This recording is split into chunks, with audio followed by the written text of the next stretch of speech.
Bom dia, boa tarde, boa noite, como fala o meu amigo Bruno Tavares. Meu nome é Sabrina, eu sou diretora de conteúdo da Bigol e hoje nós vamos falar aqui especificamente de um conceito que redefiniu o marketing médico nos últimos anos, que é a autoridade de performance. E para isso, eu vou receber duas pessoas muito especiais e que entendem muito do assunto.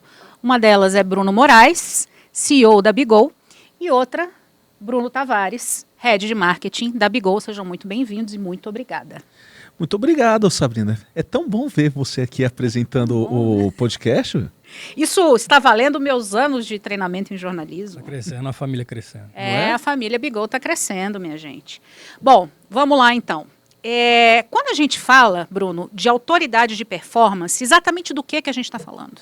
Cara, a gente está falando de um conceito que é prático. Porque a maioria das pessoas inventam conceitos que eles não são palpáveis ou mensuráveis. Quando a gente fez a autoridade de performance é para que a pessoa seja muito mais vista na internet, que a pessoa saiba que tenha um carisma por ela, que tenha uma credibilidade, para que através da sua autoridade também gere performance, que no fim do dia é o quê? É o resultado de uma consulta fechada, de um procedimento, né? De vender protocolos, porque vender autoridade é construir credibilidade. E para você ter performance, você precisa ter resultados. Exato. Isso vai muito também em relação àquele conceito, né? Que pessoas se relacionam com pessoas, não exatamente com marcas. Você pode até falar, mas tem aquela galera que é Apple fan e tal, mas lá atrás, quando vivo ainda, né, Steve Jobs, ele emprestava a imagem dele para a marca Apple desde sempre. Então ele fazia questão de, em todos os lançamentos da marca, ele que era o porta-voz, ele que era a imagem, né, da marca Apple, que fez ela ficar grande como ela ficou. E outro exemplo prático disso é que outras grandes empresas, né, de varejo e etc., criaram mascotes com, né, cartoonizados ou com inteligência artificial, a Lu do Magalu, o Baianinho das Casas Bahia. Por quê? Porque pessoas se conectam com pessoas. Então, trazer a autoridade de performance para o meio médico é exatamente isso. É unir os dois mundos, onde a gente vai aumentar ou construir a autoridade pessoal daquele médico ou daquele responsável direto ali pela clínica, pelo consultório. E, em paralelo a isso, também aumentar a credibilidade que o consultório e a clínica têm por meio dessa pessoa. Exatamente. Bom, especificamente eu trabalho muito com conteúdo, né? E a gente sabe que o conteúdo ele é um fator gerador de autoridade. Mas aí eu te pergunto, existe uma diferença entre autoridade de conteúdo e autoridade de performance? Tem total. Por quê? Você constrói a autoridade de conteúdo para que você tenha a performance no final como resultado final. Exemplo, uma vez que se você chegar agora e digitar no seu chat GPT, especialista em tratamento de lipedema Brasília, vocês vão ver que vai aparecer um dos nossos clientes, que é o Dr. Eric. Por quê? Porque existiu a produção de um conteúdo para dar esse resultado, que são técnicas dentro da publicidade e do marketing, que é o AEO, Answer Engine Optimization, que a gente responde perguntas para quem está perguntando no Google. Então, sim, tem essa diferença. E é interessante você, médico, compreender que não adianta produzir conteúdo em quantidade, mas sim em qualidade, como a gente faz, né? Certo, é isso aí. Agora, existe alguma coisa que tenha mudado, que vocês perceberam que mudou no comportamento do paciente, que tenha influenciado na autoridade de performance? Do paciente diretamente?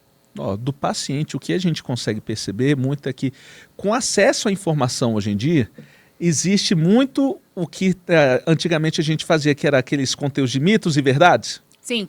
Hoje o próprio paciente está inventando alguns mitos e verdades porque muita gente está espalhando conteúdos muito mais apelativos sem base científica. Então acaba que para que a gente produza um conteúdo que seja assertivo, que esteja de acordo com o CFM, a gente tem que botar o quê? O médico botando o rostinho dele para ele com certeza conseguir passar para o paciente que o que eu estou falando para você foi baseado nos estudos e na minha experiência. Porque até então, antes a gente poderia muito bem simplesmente fazer uma arte e botar lá e tá tudo bem. Como vocês devem perceber na internet, assim, remédio emagrecedor para tirar a gordura do fígado. Não aparece uma pessoa, mas sim uma propaganda com qualquer pessoa aleatória. Então, o fato de você produzir conteúdo com carisma, com base científica, é que faz com que a jornada do paciente seja diferente. Que ele aceite você, que ele te indique, que ele queira consumir mais do seu conteúdo. Aí o que eu vejo que muda é exatamente também a necessidade que surge mediante essas influencers que fizeram medicina, ou que nem fizeram, né, mas que colocam ali um monte de conteúdo que são inverdades ou não tem nenhum embasamento científico, faz-se necessário que os profissionais médicos produzam conteúdo para levar a informação correta para o paciente. Porque tem muito paciente que às vezes acaba se automedicando, acaba evitando de fazer um tipo de procedimento, de consulta, por conta desses conteúdos que estão aí ruins, digamos assim. E aí até parafraseando aqui, Leandro... Como é o nome dele, velho? Esqueci. Ladeira? O cara. Não, Ladeira não, o outro. Enfim, agora me fugiu, Leandro. que é o quê? O pior não é o barulho dos maus, é o silêncio dos bons. E é legal a gente falar sobre isso, porque eu ia perguntar exatamente para vocês. Quando a gente está pensando em construir autoridade de performance baseado só em conteúdo, tem gente que vai pensar o seguinte: eu vou postar pra caramba, vou fazer um monte de arte bonita, né? E vou conseguir converter. Por que isso não funciona? Por que postar demais e somente pensar na estética não vai funcionar? Não funciona porque ninguém aguenta ficar 100% recebendo conteúdo ou então sendo chamado a atenção por alguém que ainda não conhece tão bem. Isso daí é relacionamento humano. Você com seu marido tem hora que você precisa ter o seu time também. Por que diabos, por que caralhos eu vou ficar recebendo toda hora notícias, produções de conteúdo de um médico que fala só sobre problemas? Não dá certo. Por isso que você produz conteúdo dentro de uma atmosfera para criar autoridade. Ou seja, a gente está falando de criar autoridade, as pessoas falarem de ti, que é o famoso boca a boca, prova social, para que a pessoa saiba que você existe na hora que ela está procurando no Google para ela entrar no seu site. Quando ela procura no Google e aparece um vídeo correlacionado do YouTube explicando sobre tal assunto. Ou seja, você produzir conteúdo com intencionalidade é diferente de você produzir conteúdo porque você quer se exibir para o seu coleguinha médico ao lado. É totalmente diferente. Porque não é sobre quantidade e também não é exatamente sobre qualidade, é sobre frequência. Então não tem a necessidade de ficar postando um vídeo por dia, 2 por dia, 3 por dia, principalmente nesse segmento. Até porque vai chegar uma hora que você não tem mais assunto para falar e você vai ficar muito redundante. E aí as pessoas que estão te acompanhando com mais veemência ali, vai acabar ficando chato falar, essa pessoa só está falando disso o tempo inteiro. É óbvio que nem sempre um conteúdo que você posta hoje, toda a sua audiência vai assistir ele naquele dia. Então é até interessante que esse conteúdo ele volte a ser falado ali, talvez de um jeito diferente, né? Mas que isso se repita porque a base está sempre se renovando. Mas fazer isso toda hora vai mais prejudicar o engajamento e etc. do que auxiliar de fato. É até uma estratégia, né? Se vocês pegarem no dia a dia, séries, por que são feitas por temporadas? Justamente para que você não enjoe. Escassez, exato. Entendeu? Então, por isso que o conteúdo ele é feito de uma maneira para que todos tenham acesso e ele seja, na maioria das vezes, ele é atemporal. Se você abrir um Instagram de um médico que faz produção de conteúdo e tem uma equipe por detrás, você vai ver que o conteúdo dele lá de 2021, ele ainda continua muito atual, obviamente com alguns asterísticos de novos procedimentos, mas a pessoa consegue compreender o que ela precisa. Então a gente tem que entender que é o quê? Quando se produz conteúdo, É conteúdo intencional. E o intencional não é para falar, você deve fazer isso aqui, como fazer aquilo. Talvez você tenha que fazer a máquina girar ao contrário, falando quais são os benefícios de pensar sobre tal coisa. As suas atitudes no dia a dia influenciam na sua saúde assim, assim, assado. Não necessariamente a gente precisa toda hora falar de doença, mas sim dos benefícios que vai trazer você fazer uma prevenção, né? Benefícios de um tratamento X, Y, Z e também correlacionar as nossas vidas, né? Pô, tô com dor, toda vez que eu abaixo para pegar uma panela lá embaixo, eu volto com dor no ombro. A partir do momento que eu falo isso, a pessoa, pô, é verdade, isso acontece comigo. O que pode ser, ou então quem é que cuida disso? Então é importante a gente saber para quem a gente está falando, né? Vou perguntar o seguinte, agora, na prática, se vocês precisassem resumir em 3 passos práticos na construção da autoridade de performance, o que vocês poderiam falar para mim? Sabrina, eu vou ser muito sincero, para construir uma autoridade, o primeiro passo é você participar. Não existe em qualquer tipo de especialidade médica, ou então qualquer área empresarial, você construir autoridade se você não participar de corpo e alma. E participar de corpo e alma não é você passar o dia inteiro tendo que pegar o celular gravando stories, não. É você conseguir transparecer a sua essência. Esse é o primeiro passo. O segundo é o quê? Ter constância, frequência. É assim que a gente constrói qualquer coisa na nossa vida.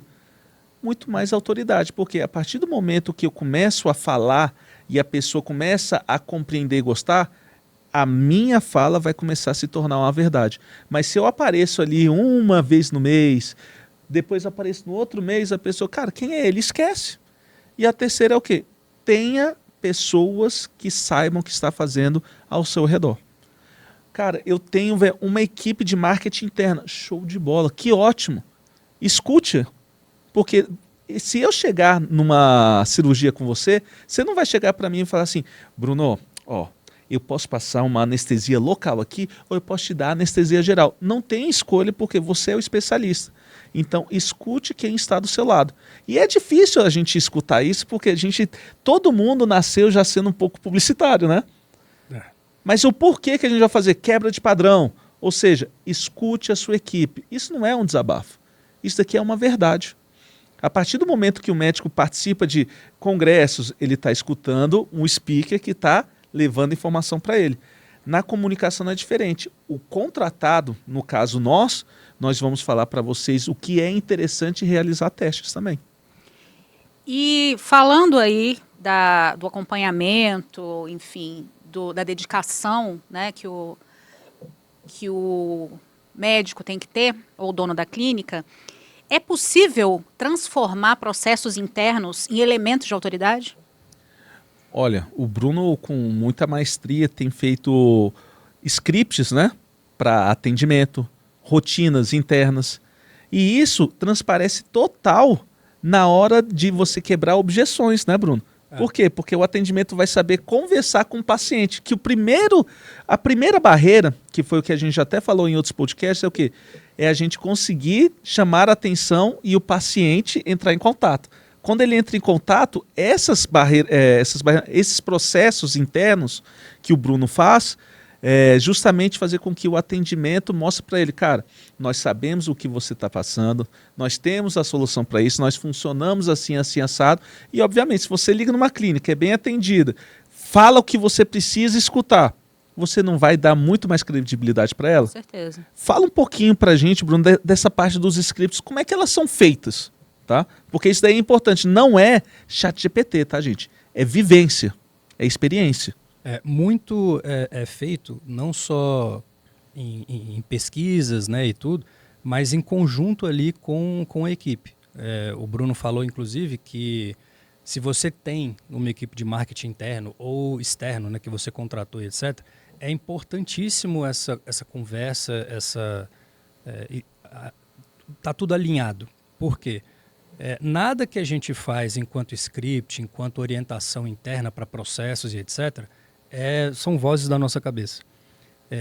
O que é essa parte de voz da nossa cabeça é justamente vindo da expertise que a gente tem e experiência de mercado para identificar quais são as maiores dores entre essa relação paciente ou novo paciente, possível paciente, e a clínica, médico, consultório, etc. Então, quando a gente faz essa interlocução com a equipe, a gente procura levantar essas informações. Quais são as objeções iniciais que acontecem aqui? É preço, é convênio, é tempo de espera né, de agenda e etc. Então, assim, é óbvio que nem sempre vai ser possível você, de fato, abrir a agenda do médico, né, para encaixar aquela pessoa, mas está tudo relacionado à maneira como você conduz a conversa para dizer para aquele possível paciente que não tem agenda para quando ele precisa. E é óbvio também que nem toda objeção vai ser quebrada e vai acontecer uma conversão. Por exemplo, se eu estou com uma infecção de garganta muito forte e eu estou precisando de um atendimento rápido, liguei na clínica, não tem agenda, tudo bem, eu preciso arrumar outra para poder me atender. Mas, se eu fui bem atendido, né, se os processos internos foram transformados em uma experiência de atendimento que vai, no momento em que eu estou sendo atendido, me mostrar essa autoridade, essa importância que a clínica tem comigo, e falar assim, eu vou tentar um encaixe, ou a gente entra em contato, ou me deixa o seu contato, eu vou, assim que conseguir falar com o doutor para ver, etc., já me faz ter aquela clínica como uma minha primeira opção numa eventual necessidade no futuro. Exato. Gente, nós convivemos muito, nós três aqui, não só com os médicos e os donos de clínica, mas também com os administradores, certo? Perfeito. E agora eu vou perguntar sobre dados. Quais dados, vocês podem me dizer, quais métricas que estão realmente importando numa autoridade de performance na construção dela? Cara, a maior métrica é o resultado. Isso não tem como a gente tirar isso. No final do dia a gente quer saber o que eu ganhei. Se eu ganhei credibilidade, autoridade, se eu ganhei novos pacientes, se eu ganhei um processo de trabalho organizado, que é justamente como as minhas secretárias vão atender. Então, uma das métricas que a gente tem que entender é o quê? Quantas pessoas estão entrando em contato conosco ao mês? A gente tem que entender qual é a nossa demanda e o que a gente consegue também suprir. Porque, pensa comigo, Sabrina, adianta eu mandar para a sua clínica todo dia 40 possíveis clientes, pacientes, se você não dá conta de atender 20? Não faz muito sentido. Por quê? Porque você vai gerar o quê? Uma superlotação, a pessoa vai ficar muito incomodada de não ser atendida, então a gente tem que saber quais são os parâmetros da minha clínica. Quantos pacientes eu consigo atender? Quantos procedimentos eu consigo vender ali, seja por dia, por semana? E eu preciso entender a minha agenda interna, como é que são os meus processos. Porque no final do mês, todo lead que entrou em contato com você, médico, com a sua clínica, que ele está atrás da sua especialidade, ele é qualificado. Ele não é qualificado, por exemplo, se você é um angiologista e a pessoa foi atrás de um nutrólogo, lead desqualificado. A mensagem não foi bem passada.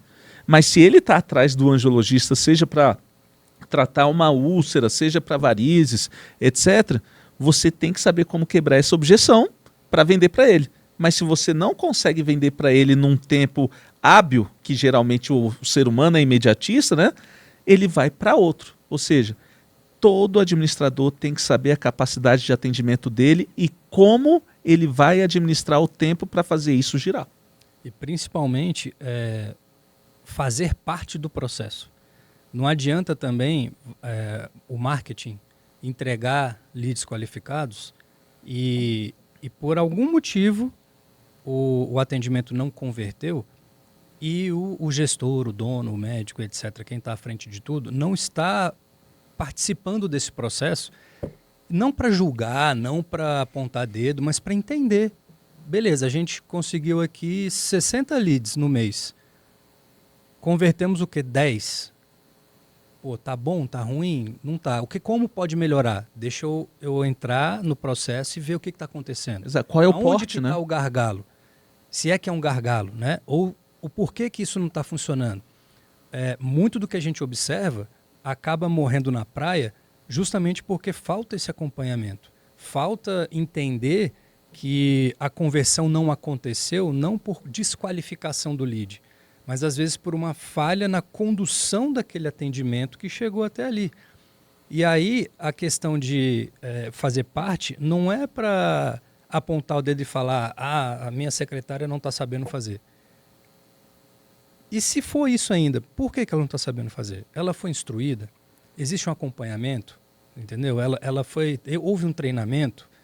Então tem que, além dos dados de quantos leads chegaram, quantos converteram, qual foi o custo disso e etc., esse dado que não é exatamente um número, é muito importante também. O médico, o gestor entender aonde que está a barreira e como que a gente vai transpor essa barreira. Exatamente. Tem que saber o porte da clínica ou do consultório. Porque se a gente pegar um consultório pediátrico pequeno, todo mês a gente mandar para lá 80 leads, por exemplo, é uma demanda já alta, certo? Que a gente está falando aí que ele vai atender várias pessoas ao dia. Como sendo particular, ele vai atender menos pessoas. Mas, se a gente manda, como nós temos exemplos na agência de mandar mais de 300 leads ao mês para uma clínica e ela não dá conta de atender, até onde que isso é bom também. Então o administrador tem que ter essa percepção de saber, cara, não é que eu precise de muito, eu preciso saber como alocar todos esses aqui dentro da minha operação. E aí, você falou do porte, né? E se um cliente chega para você e pergunta: bom, a minha clínica é pequena, a autoridade de performance vai funcionar para mim? Como é que você responde a isso? Eu diria que vai funcionar até melhor, porque ele é quase uma boutique exclusiva. Tanto é para vocês mulheres, tem, como é que é o sapato Labutin? É assim que fala? Labutin. Labutin, né? Ele é exclusivo, certo? Não é todo mundo que tem, certo? Para nós que gostamos de tecnologia, se você tiver o iPhone agora 17 Max Pro Ultra 1 TB, você também tem um produto exclusivo, certo? A partir do momento que você tem um consultório que é específico para aquele tipo de tratamento, exemplo, nutrologia com injetáveis, cara, a doutora Sabrina, ela é especialista em Monjaro. Um exemplo. Todo mundo vai querer fazer com você, porque além de ser especialista, você é exclusiva.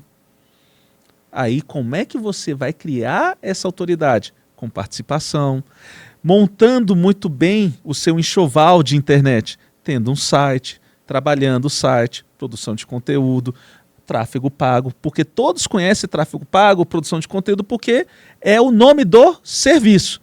Mas não adianta você pegar uma pessoa, você vai fazer tráfego pago, você vai fazer isso, começar a dividir, porque eles não vão ter sinergia, eles não têm metodologia.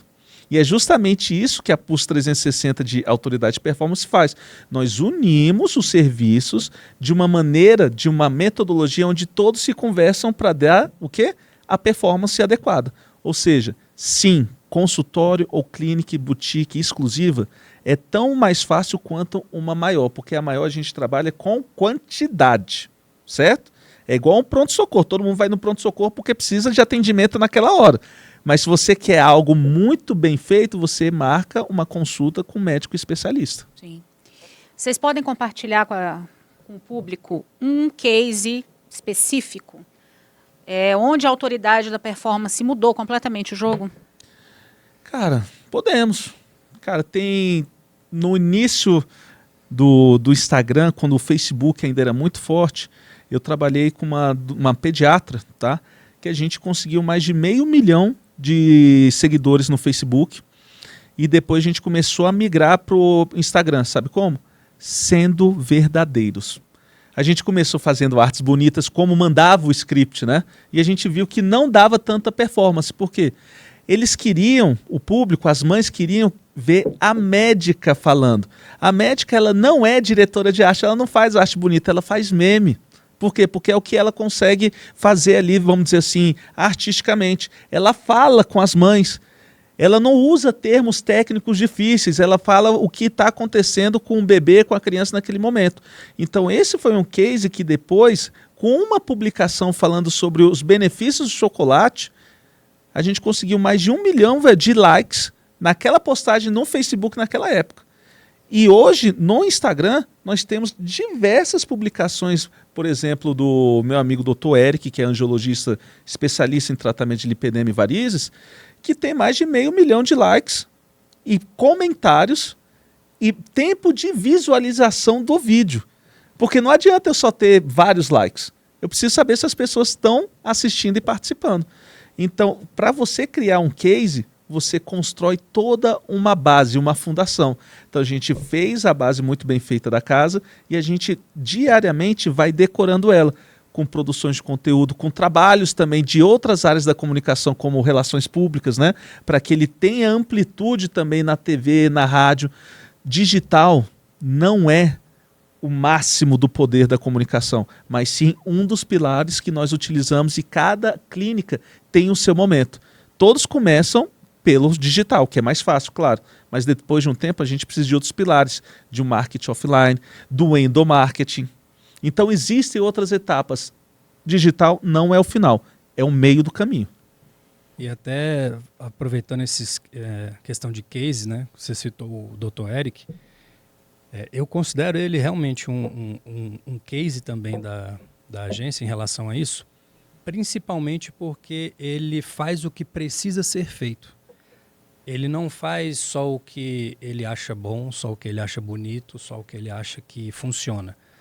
Via de regra, todo médico vai achar que o que é bom, o que funciona, o que é bonito, é o que geralmente vai conversar mais com outro médico, não com o paciente. E aí a gente volta naquilo que o Bruno falou no começo da fala dele aqui, que é se importar.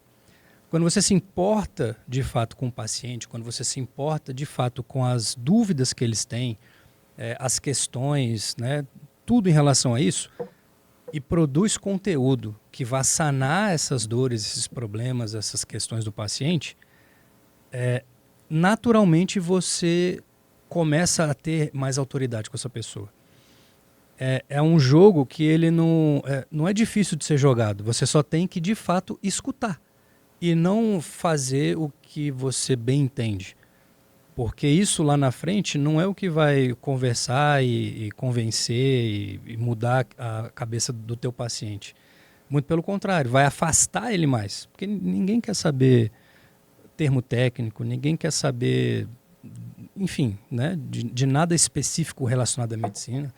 Quer saber se você é bom o suficiente e legal o suficiente para resolver o problema dele. Exatamente. A gente está quase encerrando e eu queria ouvir de vocês dois, antes, como vocês enxergam o futuro do marketing médico nos próximos anos? Olha, Sabrina, essa é uma ótima pergunta. Eu, como mentor também, até na Ultralise, que a gente dá mentoria para diversas agências, e eu também faço essa parte de mentoria com médicos, eu tenho certeza que a cada dia que passar vai se tornar mais natural, como se você estivesse conversando ao vivo com o seu paciente. Sem muitas superproduções, mas sim com estratégias de retenção de atenção. Que é o quê? Quando a pessoa procurar por algo, ela encontrar um conteúdo que faça jus ao que ela acredita. Por isso que uma das primeiras perguntas que você fez, produção de conteúdo, gera performance total.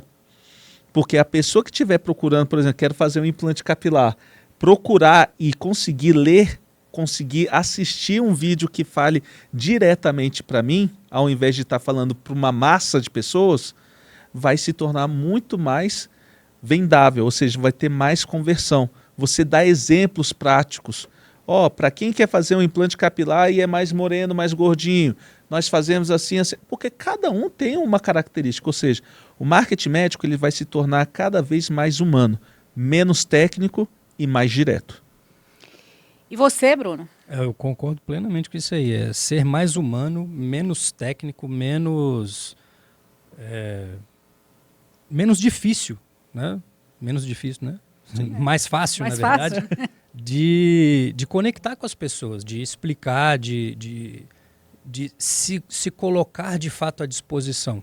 Né? Aquilo que a gente conversou no outro episódio com o Dr. Jairo, que é otorrino, que ele falou de uma colega dele que produz conteúdo não esperando nada em troca diretamente daquele conteúdo.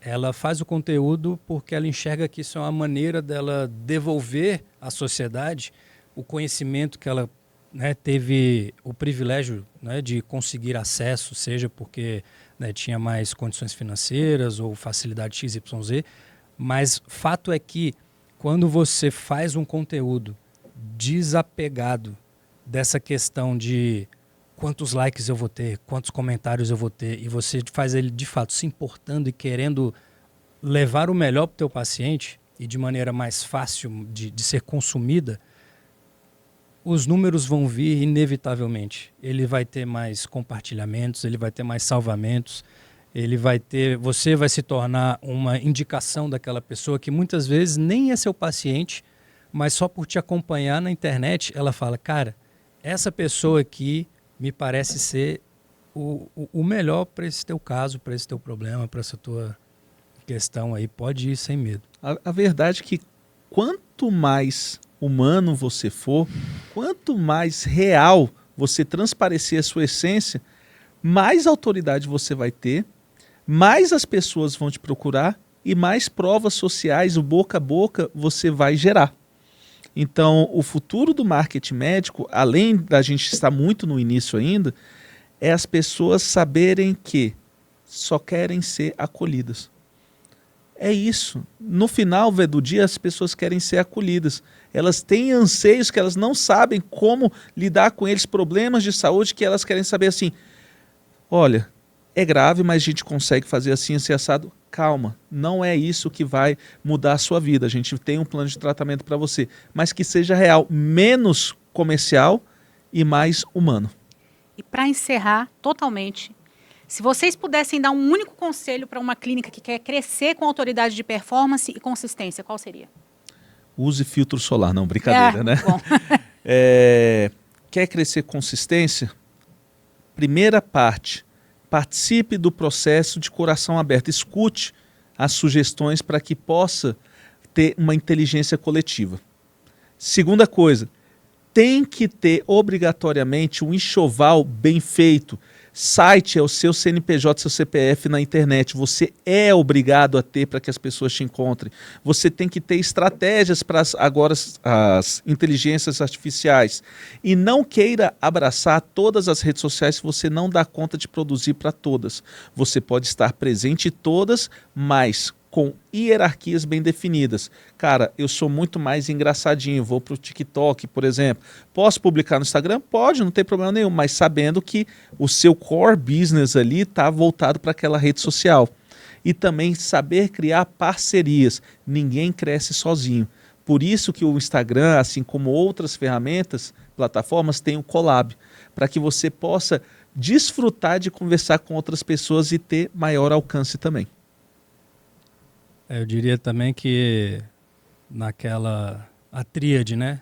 Conteúdo, tráfego e copy, conteúdo ainda é o rei do pedaço. Tá? Lógico que atrelado a uma boa copy, né? Um bom discurso, ser bem eloquente, etc. Mas o conteúdo ainda é o pilar principal dessa questão toda, principalmente se ele for feito se importando. Perfeito. Bruno Moraes, Bruno Tavares, muito obrigado.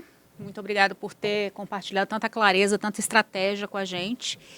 E hoje ficou muito claro nessa conversa que a autoridade não é sobre parecer, é sobre entregar. Exato. Não é? Perfeito. Definiu todo.